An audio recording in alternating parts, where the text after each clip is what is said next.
সারা দেশে 1 কোটি ফ্যামিলি কার্ডধারী নিম্ন আয়ের পরিবারের মাঝে জুন মাসের টিসিবির পণ্য বিক্রয় কার্যক্রমের উদ্বোধন করেছেন বাণিজ্য প্রতিমন্ত্রী আহসানুল ইসলাম টিটু। রাজধানীর মিরপুরে কর্মসূচি উদ্বোধনকালে প্রতিমন্ত্রী জানান, টিসিবির পণ্য নিম্ন আয়ের মানুষের জন্য সরকারের বিশেষ উদ্যোগ। এটি যাতে প্রকৃত উপকারভোগী মানুষ পায় সেদিকে লক্ষ্য রাখতে হবে। বাণিজ্য প্রতিমন্ত্রী আরও জানান, আগামী অর্থবছর থেকে ডিলারদের মাধ্যমে স্থায়ী দোকান থেকে এই পণ্য বিক্রি করবে সরকার, যাতে যখন প্রয়োজন তখন মানুষ পণ্য কিনতে পারেন। এর পাশাপাশি নিম্নবিত্ত পরিবারের পাশাপাশি মধ্যবিত্ত পরিবারের মানুষও যাতে এই সুবিধা ভোগ করতে পারে সেই পরিকল্পনা আছে সরকারের। বাণিজ্য প্রতিমন্ত্রী জানান, রাজধানীতে 540 টাকায় 4টি পণ্য দিচ্ছে সরকার। 15-20 দিন চলতে পারি, তারপর আর কি কিনা খাইতে হয় বাইরে থেকে।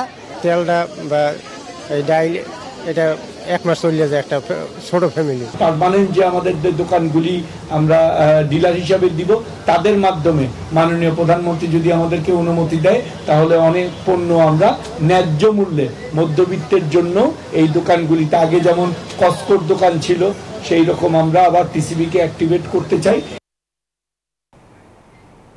দর্শক, আজ থেকে টিসিবির জুন মাসের পণ্য বিক্রয় শুরু হলো। এই বিষয়ে আরো খবর জানাতে মিরপুর থেকে সরাসরি যোগ দিচ্ছেন আমাদের সহকর্মী রিয়াজ সুমন। রিয়াজ, এবার কতজন পাচ্ছেন টিসিবির এই পণ্য? এছাড়া ক্রেতাদের সঙ্গে নিশ্চয়ই কথা হয়েছে আপনার, ক্রেতারা কি বলছেন?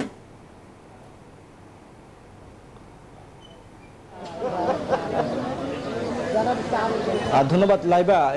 আপনি জানেন যে এই কর্মসূচিটি সারা দেশের 1 কোটি মানুষের, নিম্ন আয়ের মানুষের মধ্যে কিন্তু সরকার এই কার্যক্রমটি চালু রেখেছে, যেখানে আপনি জানেন যে 30 টাকা কেজি দরে চাল, 60 টাকায় মসুর ডাল, 70 টাকায় চিনি এবং সয়াবিন তেল দেওয়া হচ্ছে 100 টাকা লিটারে।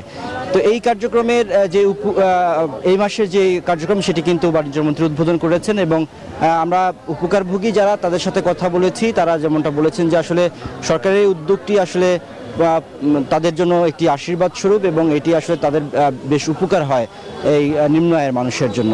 বাণিজ্য প্রতিমন্ত্রী অবশ্য আজকে কিছু নতুন তথ্য গণমাধ্যমকে জানিয়েছেন। তিনি বলেছেন যে আগামী অর্থ বছরে এই কার্যক্রম একটি নির্দিষ্ট দোকানের মাধ্যমে, অর্থাৎ একটি নির্দিষ্ট জায়গা থেকে মানুষ নিতে পারবে এবং এটি শুধু নিম্ন আয়ের মানুষই নয়, যাতে মধ্যবিত্ত মানুষও যাতে এই সুবিধাটি পেতে পারে সেই বিষয়টি নিয়েও কাজ করছে সরকার।